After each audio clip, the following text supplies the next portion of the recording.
El col·lectiu de floristes de la Rambla proposen al districte fer una prova pilot d'1 any durant el qual es vendrien els productes de la marca Floristes de la Rambla i els que ja venen ara, i que un cop passat aquest temps una comissió mixta entre l'Ajuntament i els floristes avaluï l'experiència.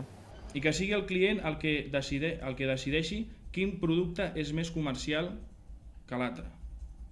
Lògicament, el que nosaltres veiem d'aquests productes és que són massa cars. Actualment gairebé el 70% de la facturació prové de la venda de records, uns objectes que costen entre 1 i 5 euros.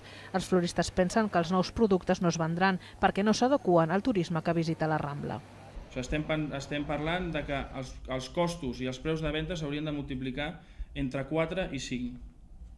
És a dir, si ara mateix les floristes estem venent productes d'entre 1 i 5 euros, estaríem parlant de que hauríem de començar a vendre productes d'entre 6 o 7 euros a 20 euros. El col·lectiu vol reprendre les negociacions amb el districte de Ciutat Vella, ara mateix encallades. Diuen que se senten coaccionats i denuncien que el consistori no té una actitud negociadora.